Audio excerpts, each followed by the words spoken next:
வாழை படத்தோட அப்படியே ஒரு சீனே ரீக்ரியேட் பண்ணியிருப்பாங்க. ஒரு பாட்டில் வணக்கம் வணக்கம் ஐயான்னு ஒரு பாட்டு வரும். கும்பிட்டோம் கும்பிட்டோம் கோடி வணக்கமுங்க, கும்பிட்டோம் கும்பிட்டோம் கோடி வணக்கமுங்க. அதை பார்த்தீங்கன்னா எடுத்து திரும்பி அந்த வாழைப்படத்தை இப்போ கொண்டு வந்து நம்ம அதை பார்க்குறோம். ஆனால் அவர் அந்த பிரச்சனையை அந்த படத்தில் அட்ரஸ் பண்ணியிருக்காருங்கிறதான். நீங்கள் அந்த படத்தில் நிறைய இடத்துல வாழை சீன்ஸை பார்க்கலாம். ஒரு ஃபைட் சீன்லையாக இருக்கட்டும், ஒரு பேக்ரவுண்டில் அந்த வாழை இருக்கிறதா இருக்கட்டும், அந்த மாதிரி நிறைய இடத்துல வாழை ரெஃபரன்ஸ் அவர் வச்சுருப்பார்.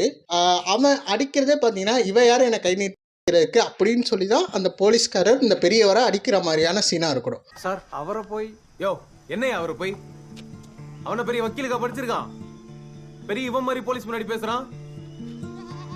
ஐயா சாமி விட்டுருங்கன்னு கெஞ்சி கேட்டாலும் பரவாயில்ல. அந்த சீன்லேயே பார்த்தீங்கன்னா பேக்ரவுண்டில் அந்த வாழை பேக்ரவுண்ட் அது இருக்கும்.